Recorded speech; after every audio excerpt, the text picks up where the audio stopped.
Never before in the history of competitive sport has one event thrown up so much controversy. Over the last 3 weeks, the Tour de France has been mourned in headlines and pictures across the globe. Cycling is quite literally under the microscope, as riders are accused of or found to have taken drugs. Pat McQuaid is the president of the International Cycling Union. He's the man charged with bringing the sport back from the brink. Okay. The latest news from the Tour de France: a big cycling star has tested positive for EPO, Mayo. What is the UCI's response to that?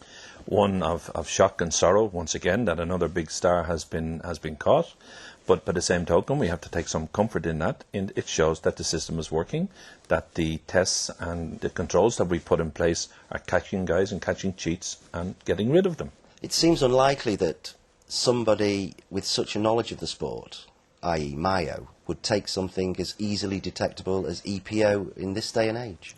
It does indeed, and it just shows how silly these guys can be, but it also shows that the pressure of the Tour de France, the biggest race in the world, it's the one event where every rider wants to get a result in, and it's the one event, particularly for these older riders, it's maybe their last chance to get a good result in the Tour de France, so they're prepared to take risks. According to the UCI, Michael Rasmussen was fit and ready to race in the Tour de France. What brought about the decision to omit him from the Tour while in the yellow jersey and about to win the race?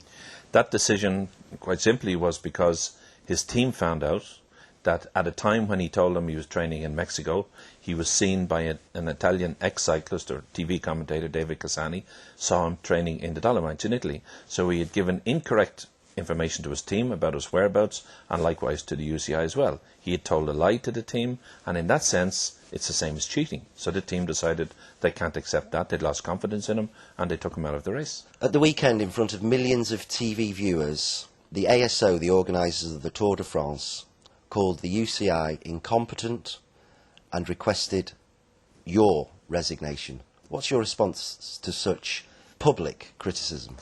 I don't accept it at all. Now, I don't accept it on my part, nor indeed on the part of the UCI.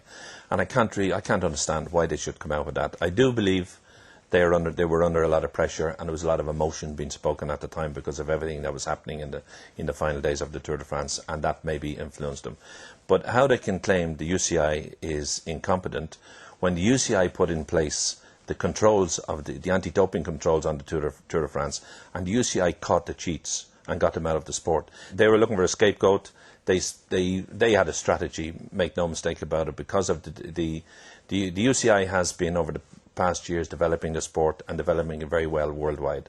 This is a threat to ASO. It's a threat to they feel it as a threat to the Tour de France, incorrectly, I might say. The UCI has been criticised recently by the ASO and also WADA, the president of the World Anti-Doping Agency, Dick Pound, has said that your testing is inadequate. You test the yellow jersey, the stage winner, and a few other riders out of a peloton of 150, 200. What's your response to Dick Pound's criticisms? Well, first of all, Dick Pound criticised us last year for not doing enough out-of-competition controls, because he stated, and WADA stated, that the best place to catch the cheats is in the preparation period. So this year we've instituted a lot more out-of-competition controls. In actual fact, we did 180 in the 6 weeks before the Tour de France started this year, which was even more than we did in the whole of last year. So that's the major part of the control. On the event itself, we test the stage winner, the race leader, and a couple of random riders. We also every morning go around the hotels and we test 4 or 5 teams, something like 40 riders per day for blood testing.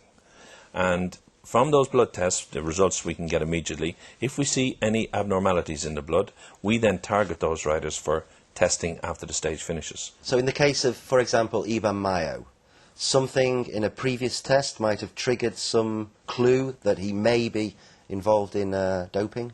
That could have been the case, yeah. Will you be involved in next year's Tour de France? I would hope so. I would think so and hope so. I know there was a lot of statements made during the Tour de France which were to some extent part of a strategy by ASO to undermine the UCI, but also a lot of them were made in a very strong emotional period. And I would think in the weeks that come, when everybody calms down and settles down, they'll realise that we all need to work together for this sport.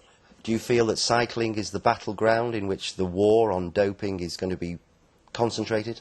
I think it is certainly the battleground on which is being concentrated at the moment, because we're the ones in the forefront. We're the ones, getting the huge publicity, and the fact that we have a couple of positive cases on the Tour de France last week. When you have probably 1,200 media there on the race, it blows it out of all proportion. So cycling is being dragged from this dark world into the light, so to speak. I completely agree with you, and I stated when I was elected president of the UCI 2 years ago, I straightforwardly stated that there has been a dopey culture in the sport of cycling. Okay, Pat, I'm a young cyclist. I'm losing races. I want to get involved in some product, taking some products which will improve my performance. What's the usual way we go about these things? At the highest level, you got situations like Dr. Fuentes now in Spain, who had a clientele, they reckon, of 60 or 70, not just cyclists, but other sports as well. And he was charging something in the region of 30 to 40,000 euro per client for a treatment where he was taking the blood out, adding bits to the blood and this and the other doping products, and then re-injecting or providing it for re-injecting into the system. That's a very sophisticated form of doping. Doping in sport is no different than doping in society. There's a mafia group behind who are prepared to provide the drugs for the kids on the street corners, and it's the same in sport. It's been a cathartic year for the Tour de France. Do you think cycling will come out of this dark cloud in a healthier state? The Tour de France has had black periods in the past, and they've always come out of it. It's now over 104-year-old, and it's an institution in France. Cycling itself will certainly improve. There's lots of evidence there. We see lots of evidence that it's improving, that things are changing. We have to continue to ensure that change happens. And I think, between this year and last year, the cycling has taken such a hard blow because of all these scandals that everybody, and I mean now everybody within the sport, realises that it's over. We cannot turn a blind eye to anything. We've got to have 100% zero tolerance. So parents whose 12-year-old kids are engaged in cycling will have no need to worry about their kids getting involved in any nefarious activities? No, I think within a couple of years' time it'll be gone completely out of the sport. I firmly believe that. It's a beautiful sport, wonderful sport for any kid to come into, and he'll get nothing but enjoyment out of it. And if he gets success and has makes a career out of it, all the better as well.